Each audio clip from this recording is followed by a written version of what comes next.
हरि ओम मंगलमूर्तये नमो नमः। हरि ओम मा नमः शंभवाय च मयो भवाय च नमः शंकराय च मोयस्कराय च नमः शिवाय च शिवतराय च। मंगलम भगवान शंभो मंगलम वृषभध्वजः मंगलम पार्वतीनाथ मंगलायतनोहरः। श्रद्धालु वृंद, सर्वप्रथम आप सबको पंडित मुकेश मिश्र आचार्य की ओर से मंगलमय शुभकामनाएं हैं। सज्जनों, इस चैनल पर समयानुसार आप लोगों को हम धर्म की बातें बताते हैं, व्रत उपवास की बातें बताते हैं और इसी कड़ी में आज हम चर्चा करने जा रहे हैं नरक निवारण चतुर्दशी व्रत। देवाधिदेव महादेव को प्रसन्न करने वाला परम उत्कृष्ट नरक निवारण चतुर्दशी व्रत की महिमा अगम अपार है।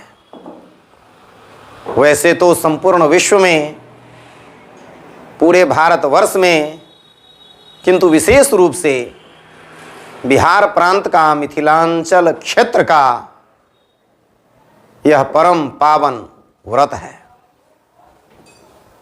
नरक निवारण चतुर्दशी व्रत माघ मास कृष्ण पक्ष के चतुर्दशी तिथि अर्थात ऐसी चतुर्दशी तिथि जो चतुर्दशी तिथि संध्या काल में, प्रदोष काल में पड़े, उस दिन मनाया जाता है। इस वर्ष 2022 में 30 जनवरी 2022 यानी रविवार को नरक निवारण चतुर्दशी व्रत मनाना शास्त्र सम्मत है।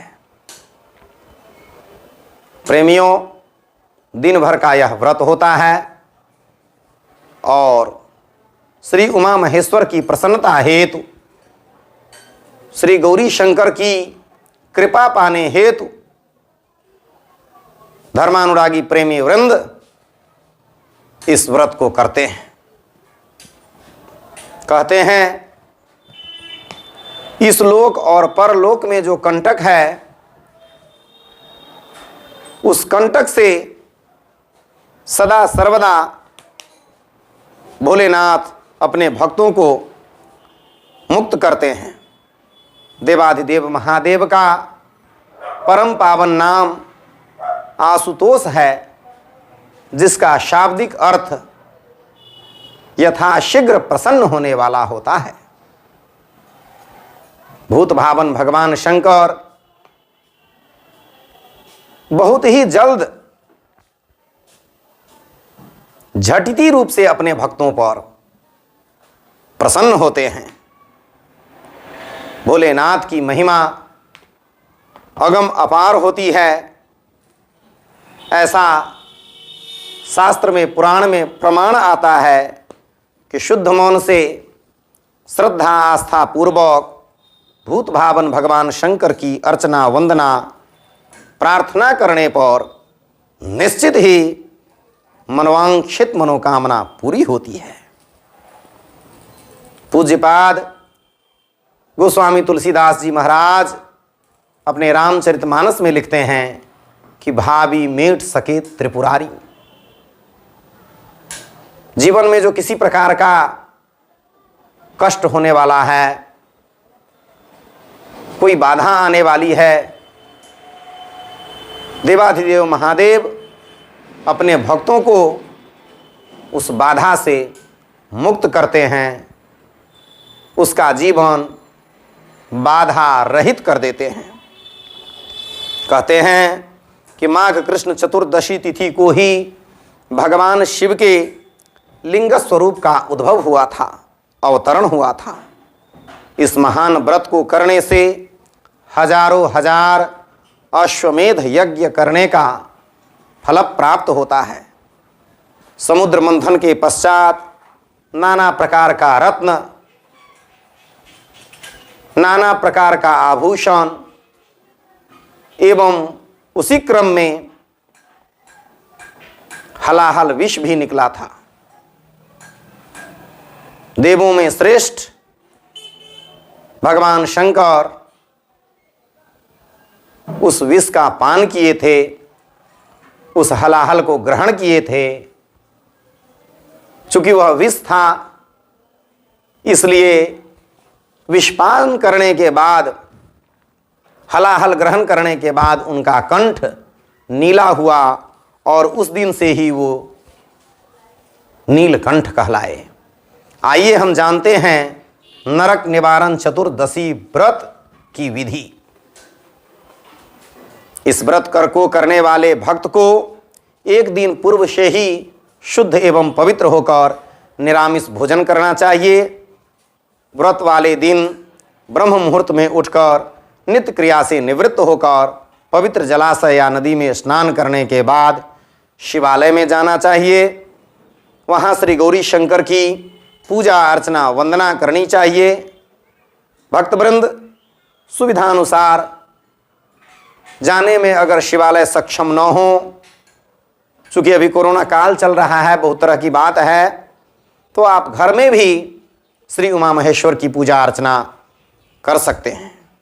सर्वप्रथम विल्व पत्र लेकर ध्यान, उसके बाद जल, गंगा जल, दूध, दही, घी, मधु, शक्कर से स्नान, तत्पश्चात पुनः गंगा जल अर्पण करने के बाद वस्त्र, चंदन, भस्म, अक्षत, फूल की माला, दुर्वा बिल्व पत्र, शमी पत्र, अकौन पुष्प जिसको मदार पुष्प भी कहा जाता है, धतूरा पुष्प एवं फल, धूप, दीप, नैवेद्य चढ़ाने के बाद यथासंभव भोलेनाथ के समक्ष द्रव्य आभूषण चढ़ाना चाहिए। भगवान शंकर पर निश्चित रूप से भांग जरूर चढ़ाना चाहिए और यह सब चढ़ाने के बाद उनके चरणों में प्रार्थना एवं वंदना करनी चाहिए। शिव नाम का संकीर्तन करना चाहिए, स्तोत्र पाठ तथा ओम नमः शिवाय जो शिव पंचाक्षर महामंत्र है, इसका जाप करना चाहिए। प्रेमियों, अगर संभव हो तो इस दिन अपने गृह प्रांगण में, अपने घर में दरवाजे पर अच्छे विद्वान पंडित, आचार्य के द्वारा, पंडित के द्वारा निश्चित रूप से रुद्राभिषेक कराना चाहिए, शिव पूजन कराना चाहिए, शिव सहस्त्र अर्चन कराना चाहिए। इस प्रकार से इस व्रत को करने से निश्चित ही आशुतोष की दया होती है, नीलकंठ की महिमा होती है और भक्तों का जीवन आनंदित होता है। दिन भर उपवास करने के बाद प्रेम पूर्वक भगवान की संध्या आरती करनी चाहिए और उसके बाद बद्री फल कहते हैं, वैर का जो फल है, बेर का जो फल है, उसको बद्री फल कहते हैं। उस बद्री फल से इस व्रत का पारण करना चाहिए। मित्रों, मुझे विश्वास है मेरा यह कथन, मेरे द्वारा जो है जानकारी दी जा रही है, निश्चित रूप से आपको अच्छा लगा होगा।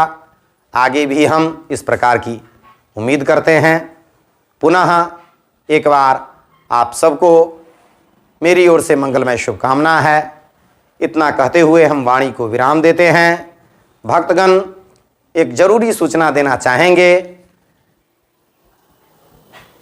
कि भविष्य में जब भी कभी आपको हमसे संबंधित या मेरे विभाग से संबंधित, मेरे कार्य से संबंधित, जैसे किसी भी प्रकार का छोटा बड़ा पूजन अर्चन, यज्ञ अनुष्ठान, हवन, वास्तु से संबंधित जानकारी, गृह निर्माण से संबंधित जानकारी या जन्मपत्री इत्यादि, इस सबसे संबंधित अगर किसी प्रकार की जानकारी, राय, विचार, परामर्श आपको लेना हो तो मेरा संपर्क सूत्र निम्नलिखित है।